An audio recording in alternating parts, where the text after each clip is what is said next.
Siempre he estado vinculado en términos de mi vida profesional con las cuestiones electorales. Desde que estaba terminando la facultad, mi carrera de Derecho en la Facultad de Derecho de la UNAM, fui invitado por el entonces consejero ciudadano José Woldenberg a participar como asesor suyo en el entonces Instituto Federal Electoral. Al final del día, el rol de un ciudadano en democracia no es nada más participar en elecciones. Déjame decirlo así, es el primer paso en términos de participación ciudadana. Lo primero que esperas de un ciudadano es que participe en las elecciones para renovar los órganos de poder público y de decisión política. Saber por lo menos por quién vas a votar, qué trayectorias tienen, qué programas políticos tienen. Tanto los partidos y los candidatos como los ciudadanos vemos a las plataformas electorales como meros formalismos. Es un requisito para poder presentar candidatos, cuando allí debería ser el punto de partida del análisis de parte de los ciudadanos de por quién y por qué vas a votar. Ahí están las propuestas.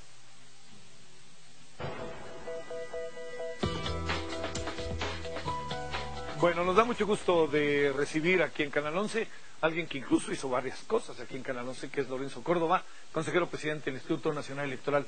Muchas gracias, Lorenzo. Javier, es un gusto encantado, como que siempre. regreses por aquí. A mi casa, Oye, si me a permites. lo mejor en una de esas, ya que pasen todas estas tormentas, ahí vienes de vuelta, ¿no? Pues si se puede, yo encantado, digo, es parte, la universidad y los medios son un ambiente que conozco, ¿no? Oye, a ver, déjame preguntarte algo que puede incluso caer como hasta en lo personal. ¿Te imaginaste que ser presidente consejero del INE era todo esto, ¿no? Que ahora has vivido tan intensamente, en donde un hombre identificado con la izquierda, con la democracia, con la pluralidad, con la libertad, así te conocí yo, en los 90, ¿no? Y ahora casi le iban a tratar de escupir un ojo. A ver, sí, en buena medida. Sí. Porque tuve la oportunidad, como se decía ahora en la cápsula, pues, de trabajar durante 4 años con José Woldenberg, siendo él presidente del IFE, justo cuando se dio la alternancia en el año 2000, sí. Y los meses previos fueron meses muy complicados, y también en 2003 cuando se resolvieron aquellos célebres casos de amigos de Fox y Pemex Gate, y todo ese año, es más, los 2 años previos fueron muy complicados. Entonces, la respuesta es sí. A ver, suele decirse la rifa del tigre. Sí. Yo creo que es un cargo de muchísima responsabilidad, un cargo en donde las tensiones y las presiones son cotidianas, y el punto es cómo las enfrentas. Lo que sí es cierto y es distinto respecto de todos los cargos, de todas las presidencias del IFE en su momento previas, es que nunca había la institución tenido que enfrentar un contexto de tanto desánimo, y me atrevería a decir incluso enojo social. Es decir, el contexto de hoy, en donde los grandes problemas nacionales, que no son nuevos, la pobreza, la desigualdad, la corrupción, la impunidad, la inseguridad, digamos, que habían estado presentes, ahora se condensan en un contexto sumamente complicado, en donde la crispación política y el enojo social pues conviven como nunca antes, ¿no? Sí. Pero sí duermes tranquilo. Sí, no, y mira, y con mi conciencia estoy feliz, estoy muy tranquilo. Tiene que ver con la conciencia. Absolutamente, mira, yo, digamos, lo que ha cambiado en mi vida antes de tener esta responsabilidad ahora es aquello, y perdón que me ponga academicista. No, por favor. Finalmente soy un profesor universitario que ahora está cumpliendo una responsabilidad pública. Fue, digamos, aquello que Max Weber distinguía como la ética de las convicciones y la ética de la responsabilidad. ¿Qué quiero decir? Aquella conducción, digámoslo así, de sí mismo a partir de sus propios principios, ética de las convicciones, o bien calculando las consecuencias de tus propias decisiones, ética de la responsabilidad. Y Weber lo decía y tenía toda la razón, te lo digo ahora en carne propia, habiéndolo vivido en carne propia. Uno no puede abandonar en una función de responsabilidad de Estado como la que tengo sus propias convicciones, pero no puede dejar de sopesar las consecuencias de sus actos. Es más, Weber decía que tiene que pesar más en un funcionario público la ética de la responsabilidad que la ética de las convicciones. Y eso muchas veces significa tener que acotar tus propios principios, no abandonarlos nunca, sobre todo cuando tienes que conducir un colegiado complejo y con una intensa vida común como es el Consejo General. Es decir, hay muchas veces que la construcción de los consensos, la construcción de acuerdos, implica no solamente dedicarle muchas horas y esfuerzos, sino también matizar posiciones para tratar de lograr pues, mayorías o eventualmente unanimidades. Entonces, sí es un cargo, digamos, intenso. Yo lo disfruto mucho. Creo que el haber sido académico me hace mejor funcionario público, y el ser funcionario público en un futuro me hará mejor académico, porque conozco ya no en la teoría, ya no en los libros, sino en la realidad lo que es la política, ¿no? Con todas sus virtudes y defectos. Lo que me llama la atención es algo muy importante, que digas que realmente lo gozas en el sentido profesional de la palabra, ¿no? Pues es que creo que hay pocos cargos como los del Consejo General del INE y particularmente su presidencia, en donde la vocación de servicio y el riesgo que eso tiene para tu propio prestigio personal, porque el trabajo del arbitraje es un trabajo muy complicado. Nunca quedas bien. Lo decía Galeano en un texto fantástico. El árbitro siempre está condenado a quedar mal con todos. Con los que ganan porque ganan a pesar del árbitro, con los que pierden porque pierden por culpa del árbitro. Y aquí se aplica de manera y con la tribuna fantástica. ni qué decir. Y con la tribuna que te chifla, te grita, te aplaude a veces, sí, claro. Todo el tiempo. Árbitro justo, ¿no? Exactamente.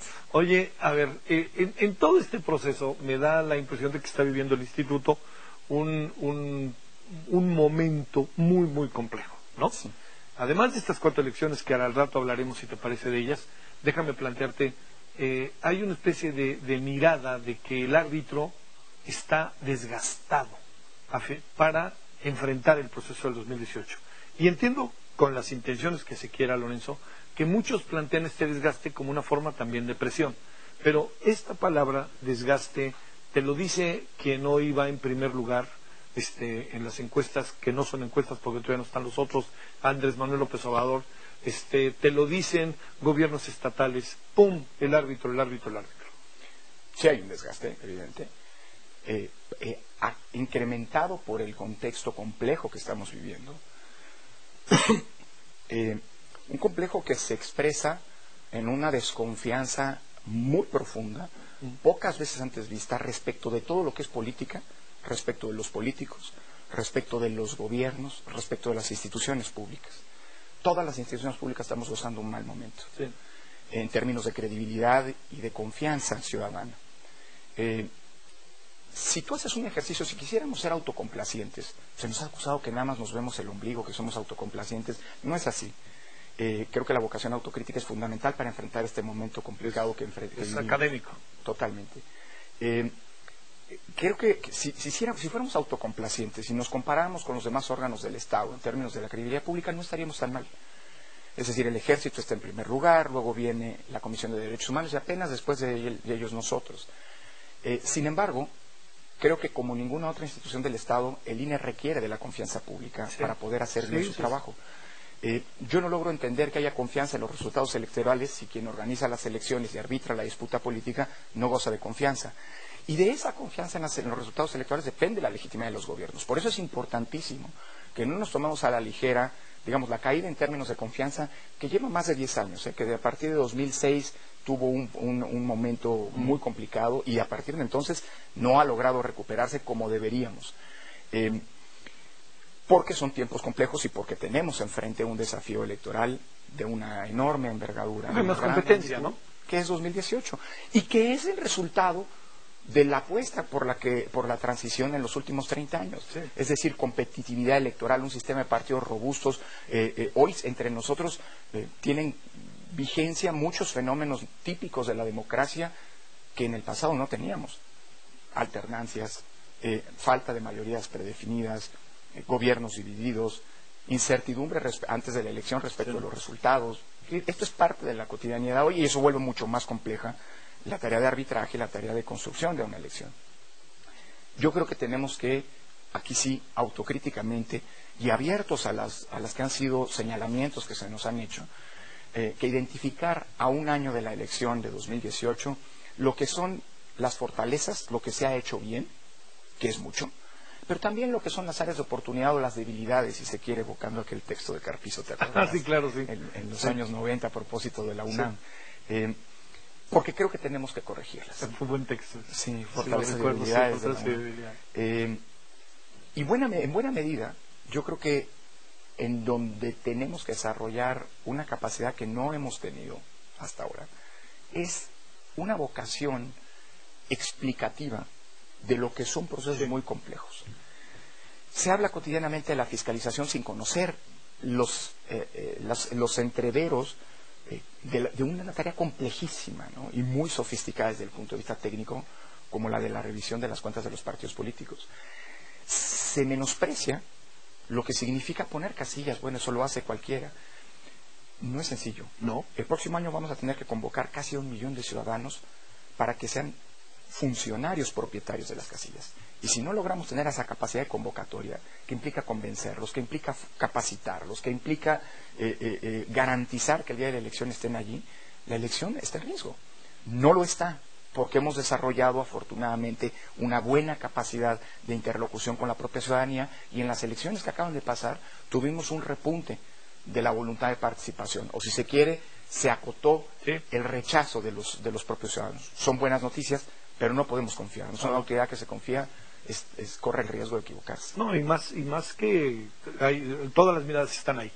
A ver, algo que yo creo que el fenómeno de la comunicación de las instituciones es, créeme que yo lo considero muy delicado, y te lo digo que estás estando de este lado, ¿no? No entiendo bien por dónde van. Es lo que le pasa al gobierno mexicano. El gobierno mexicano tiene un proceso de comunicación realmente insuficiente. A ver, déjame preguntarte, ¿hasta dónde llega el INE? A ver, ¿hasta dónde llega en el caso de Coahuila? Así de fácil. Ustedes pueden decir que la elección se anula. ¿Hasta dónde llega su participación? Creo que eso explica cómo podemos ir mirando el año que entra, ¿no? Déjame dar un paso atrás, porque es importante para explicar esto. Tenemos un sistema electoral que derivó de la reforma 2014 infinitamente complejo. Sí. Porque la cantidad de atribuciones entreveradas y distribuidas entre distintos órganos es muy grande. No hay ningún órgano, salvo en las elecciones federales el INE, pero en las elecciones locales no hay ningún órgano que tenga plena competencia para responsabilizarse de toda la elección. Pero eso no lo decidió el INE, no lo decidieron los soples, es decir, los órganos electorales locales, lo decidió la propia Constitución con este modelo. En la construcción de las 4 elecciones que se dieron el 4 de junio pasado, que concluyeron el 4 de junio pasado con la jornada electoral de ese día, había partes de la elección que le correspondían al INE, pero la gran parte, por otro lado, le correspondían a los órganos locales. Caso Estado de México, por ejemplo, que fue objeto de una gran polémica. ¿Tú sabes quién era el responsable, en el Estado de México o en Coahuila o en Nayarit, quién era el responsable de conocer conductas indebidas durante los procesos electorales de funcionarios públicos locales, pero también federales eventualmente? El órgano local, no el INE, porque la propia Constitución establecía que esa es una responsabilidad del órgano local. Cierto, el INE puede atraer o asumir... ¿Qué es lo que le pedían? ¿Qué es lo que nos pedían? Pero la asunción y la atracción tienen que ser entendidas no como la cotidianidad del modelo electoral. La propia Constitución las concibe como funciones o facultades extraordinarias del INE. La normalidad, lo normal, lo ordinario, es que el OPLE haga gran parte del trabajo en el proceso electoral. La asunción o la atracción no la pueden pedir los partidos políticos. Eso no está previsto en la ley. Solamente la pueden pedir los órganos locales, los OPLES, pedirla al INE, o bien 4 consejeros del INE. Y claro, todos los días los partidos políticos demandaban la atracción, sabiendo que no les correspondía a ellos pedirla. ¿La atracción y la asunción es posible? Sí. De hecho, hicimos nosotros, INE, el PREP en el estado de Nayarit y en el estado de Veracruz, y nosotros hicimos el conteo rápido en el estado de Nayarit porque nos lo pidió el órgano local, porque no tenían condiciones y procedía a la asunción. Pero la asunción o la atracción tienen que cumplir con ciertas reglas. No solamente quién la puede pedir o no, sino también el momento en el que se pide. A nosotros nos pidieron, por ejemplo, un partido, que asumiéramos el PREP y el conteo rápido del Estado de México 5 días antes de la elección, el martes antes de la elección. Hombre, es imposible que asumamos un proceso si no tomamos las riendas del mismo desde el principio. Eso lo dice la propia ley. Más aún, para poder asumir o poder atraer, se requiere que hayan al menos 2 condiciones: o una incapacidad técnica del OPLE, que tiene que demostrarse, o bien una intromisión grave y evidente, demostrable, de las autoridades, de los órganos políticos, y que vulneren la autonomía del OPLE. Ahora, en dónde estamos hoy, porque esta distribución también es compleja y está Es muy presente. importante ese antecedente, ¿eh? Totalmente. Sí. Y si no logramos aclararlo, claro que todos los reclamos vienen al INE. ¿Por qué no asumiste? ¿Por qué no atrajiste? Te lo dijimos. Eso pasó en el Estado de México a lo largo de una semana. El año pasado, con las mismas condiciones, es más, con condiciones menos robustas de vigilancia y de presencia del INE en las local, hubo 8 alternancias de 12 gubernaturas y todo el mundo dijo que el modelo funcionaba bien y que el INE había hecho un gran trabajo. Hoy hicimos prácticamente lo mismo que el año pasado y hoy están los reclamos. ¿Qué supones que pasó? Bueno, a ver, hay un tema que no es menor. La competencia electoral este año fue mucho más alta que el año pasado. El año pasado las gubernaturas se resolvieron prácticamente todos los casos con márgenes de victoria muy amplios. Sí, no había mucho cómo más reclamar. amplios. Exactamente. Entonces, digamos, y esto es un componente también del ambiente político que hay que tomar en cuenta. Ahora, ¿dónde estamos? Estamos en el proceso de fiscalización, que ese sí es exclusivo del INE, a pesar de que se trate de procesos locales. El INE recibió el informe de los partidos y de los candidatos, de cada uno de los que participaron, de los más de 300 candidatos que disputaron las elecciones, de lo que gastaron y lo que ingresaron. El INE, por su lado, durante todas las campañas, estuvo vigilando en el campo qué gastos estaba realizando. Fotografiábamos espectaculares, íbamos a los mítines, a las casas de campañas para ver qué tipo de gasto había, si había grupos musicales, si había gorras, camisetas, ¿Cuánto etc. todo es? Y de todo ello hay testimonio. Esta fiscalización es la fiscalización que tiene el mayor número en la historia de testigos de gasto, así los llamamos, es decir, de comprobantes factuales de lo que vimos se había gastado en las campañas, que nunca antes había acumulado el INE. Ahora, la fiscalización significa ver lo que los partidos te reportan y contrastarlo con lo que tú identificaste como gasto. Y eventualmente, si te entrega, por ejemplo, un partido una factura, ir a compulsarla con el proveedor, preguntarle al SAT si efectivamente la factura es real o no. Es un trabajo muy complejo. Qué profunda desconfianza, qué bárbaro. Y al final del día, lo que el INE tiene que decir es, esto es lo que me reportaron y esto es lo que detectamos como gasto. Sí. Bueno, hemos detectado hasta el momento, ojo, todavía no se acaba la fiscalización porque el próximo viernes el Consejo General tendrá que conocer y resolver sobre la misma, pero hasta el momento la Unidad Técnica de Fiscalización y la Comisión de Fiscalización han identificado montos de gasto no reportado del orden de 500 millones de pesos, es la propuesta de sanciones. Pero estamos hablando de cerca de 300, 400 millones de pesos de gasto que no reportaron los partidos y que nosotros identificamos. Entonces, todo esto lo conduce la unidad de fiscalización. Prepara unos dictámenes, esto ocurrió la semana pasada, y se los turna a la comisión de fiscalización en donde hay 5 colegas, 5 consejeros que la integran. Esa comisión es competente para determinar, ajustar criterios, revisar el trabajo de la unidad y eventualmente ordenar modificaciones. De cara a que los dictámenes aprobados por la Comisión de Fiscalización sean presentados al Consejo General. Estamos justo en ese momento. El sábado pasado se circularon los dictámenes a los miembros del Consejo. En estos momentos estamos revisando los dictámenes.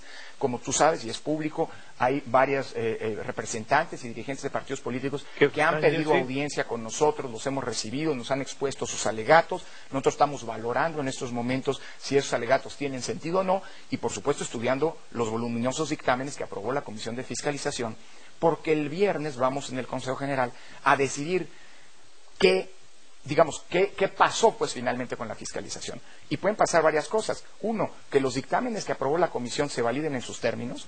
O dos, que se modifiquen a la alta o a la baja. Pero eso lo decidirá el Consejo General el próximo viernes. Los partidos ya no pueden ahorita decirte gasté menos. Ya no. Están presentando alegatos. Porque el PRI está haciendo firmas. A ver, bueno, y eso es lo que algún medio ha reportado en este momento.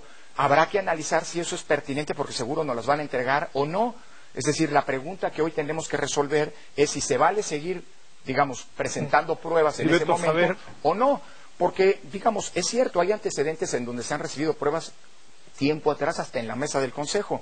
La pregunta es, ¿cómo valoras las pruebas que se presentan en ese momento cuando la fiscalización es un proceso muy complejo? Tenemos que decidir todavía si esas pruebas se aceptarán o no se aceptarán, o si bien, como lo establece la ley y el reglamento, hay una fecha de cierre, para recibir todas las alegatos y las pruebas de los partidos. Nosotros estamos abiertos a escuchar a todos, pero evidentemente nuestra decisión tendrá que hacerse con base en lo que los dictámenes establecen y con base en nuestro sano y leal entender, digamos, de los casos en específico.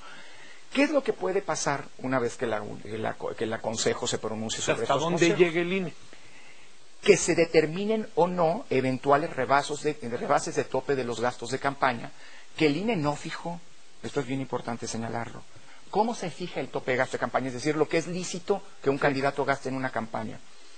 Se fija con una fórmula establecida en cada ley. Por eso el tope de gasto de campaña del Estado de México, que es inmenso, 285 millones de pesos para la campaña de gobernador. Te doy una comparación. En 2012 el tope de gasto de campaña de la elección presidencial fueron 360 millones de pesos. Es muy probable, todavía no tenemos todos los elementos para determinarlo, que el tope de gasto de campaña de la elección de presidente el próximo año ronde los 400 millones de pesos. No. Bueno, eso es lo que dice la ley. Sí, claro. El INE Entiendo. tiene grandes márgenes. Sí. Tiene que hacer un cálculo a partir de la fórmula establecida en la ley. Bueno, el tope de gasto de campaña en el Estado de México ahora fueron 285 millones. Es decir, casi 3/4 partes de lo que va a ser el tope de gasto presidencial. Eso lo fijó el OPLE, no el INE, el Instituto Electoral del Estado de México, a partir de la fórmula de cálculo establecida en la ley del Estado de México. En Nayarit se aplicó la ley de Nayarit. Déjame decirte, en el Estado de México, un fenómeno que no sé si podría decir positivo, es que los partidos gastaron 100 millones de pesos menos, o hasta eso es lo que hasta ahora, lo que dice el dictamen de la Comisión de Fiscalización, por la Comisión de Fiscalización, es eso. Es decir, vamos a detectó que hay muchísimos gastos no reportados. Vamos a analizarlo y vamos a definir en el Consejo si esto es así o no. Sí. Pero en el caso de Nayarit y de Coahuila, los topes son radicalmente menores. Es más, en el de Coahuila, que es un estado con casi 4 veces más población, más electores que Nayarit, el tope de gasto para gobernadores menor que el de Nayarit. En Nayarit son 20 millones, en Coahuila son 19 millones. Pero eso no lo determinó el INE, eso lo determinaron los órganos locales a partir de lo que los legisladores pusieron en sus respectivas leyes. El INE no ve, digamos, lo del tope para el INE es un punto de referencia. El INE tiene que hacer su fiscalización, déjame decirlo así, de manera ciega respecto del tope. Tiene que ver qué es lo que se gastó, detectar qué es lo que efectivamente se gastó y consignarlo en sus dictámenes y al final en el proyecto de resolución que aprobará el Consejo General. Si se rebasan o no los topes, es una consecuencia de la fiscalización, no una premisa de la fiscalización. Hay quien dice, es que tienes que ver si se pasa el tope. Bueno, no. O tienes que dejar el gasto abajo del tope. No. El INE tiene que determinar lo que es el gasto. Si se pasa o no el tope, esa es una consecuencia de la fiscalización. Ahora, el INE anula o no elecciones, porque como tú sabes, desde 2014, en la Constitución se estableció como una de las posibles causales de nulidad de una elección, el rebase de topes de gasto de campaña en ciertas condiciones. La Constitución dice que si el rebase es mayor al 5% del tope y la diferencia entre primer y segundo lugar es menor al 5% de los votos emitidos, pues entonces hay una causal de nulidad en puerta. ¿El INE determina las nulidades? No. Se ha dicho, el INE va a anular o el INE va a validar la elección. El INE no valida elecciones, el INE fiscaliza. Establece una verdad, digamos, contable en torno a los gastos de las campañas y se turna a los tribunales, primero los tribunales locales y eventualmente al Tribunal Electoral del Poder Judicial de la Federación, el resultado de la fiscalización, porque quien califica, es decir, quien valida o anula en su caso elecciones, son los tribunales. Sí. Y serán ellos los que tendrán que ponderar. No es el instituto. Son las instancias judiciales. Exactamente. Y eso es justo lo que tiene que venir después de que el viernes el INE apruebe la fiscalización. Oye, nos quedan 5 minutos, Chihuahua, espérame. Regreso cuando quieras. Sería maravilloso. A ver, déjame preguntarte, Lorenzo. Algo que yo, digamos, uno alcanza a ver después de haber visto tantos procesos electorales e incluso estudiarlos me parece que es como muy llega a ser como hasta perversa a veces la relación entre los partidos políticos y el INE. Es que es rarísimo. ¿Quién te puso a ti? Mira, me pusieron los partidos representados a través de la Cámara de Diputados, de sus grupos parlamentarios. Todos los consejeros los pusieron los partidos. Sí, y nos votaron todos, ¿eh? Es más, si tú me preguntas quién te empujó, la verdad no tengo idea, porque para ser consejero presidente me pidieron todos los partidos que aceptara. Fíjate. Yo no lo busqué. Oye. De hecho, no lo busqué ni siquiera para ser consejero. Oye, y te doy otro dato. Cuando lo intenté en 2007, no cuajó. Es que decían que era sub-17 en aquel tiempo. Bueno. Oye, pero lo que te quiero decir es, a ver, tendríamos que replantear esa relación. Es que está Mira, digamos, yo veo las sesiones, que es una ventaja que las podamos ver hoy, ¿no? Internet, etcétera. Pero es un pleito sí y un pleito un día y otro día, y es con el entre ellos pues se vale, claro. Pero con el instituto digo, a ver, ¿en dónde estamos? ¿Cómo podemos abordar civilizadamente, no lejos de las pasiones, lo que pueda pasar de aquí a un año? A ver, de aquí a un año difícilmente va a cambiar la integración del órgano y cómo se va, sí. Cuáles son las reglas de funcionamiento. Es una relación muy compleja, particularmente porque somos un órgano electoral particular en donde los propios partidos, es decir, los contendientes, están sentados en la mesa y forman parte del Consejo. No votan. Hace 20 años, 30 años sí votaban, hoy ya no. Pero eso hace que los propios contendientes, y en este sentido, por ejemplo, los denunciantes y los denunciados, porque todos se denuncian recíprocamente, están sentados en el lugar donde se toman las decisiones. Y hay temas muy complicados, como por ejemplo las quejas, que también vamos a resolver quejas de fiscalización el viernes, por cierto, en donde un partido denuncia al otro y tiene la expectativa de que el denunciado sea sancionado, el denunciado tiene la expectativa de ser absuelto. Entonces aquí esa tarea de arbitraje con los partidos sentados en la mesa es muy complicado. Yo lo que creo, Javier, es que tenemos que generar contextos de responsabilidad cada vez mayores. Ustedes como medios, la sociedad, las organizaciones de la propia sociedad, los partidos hacia nosotros, tenemos que generarnos contextos de responsabilidad y de exigencia cada vez mayores. ¿A qué me refiero? Yo creo que parte de la disputa que estamos teniendo es que los partidos miran por sus intereses legítimos y todos los días están presionando para que sus intereses prevalezcan. Y creo que la autoridad electoral tiene que ser refractaria a esos intereses, a esas presiones, y hacer su trabajo con toda la objetividad y certeza posible. Pero creo que desde la sociedad, que se audite con el mayor grado de conocimiento y de información, porque lo que estamos viendo es un debate lleno de subjetividades, de impresiones y de emociones, que se vale y es natural que ocurra.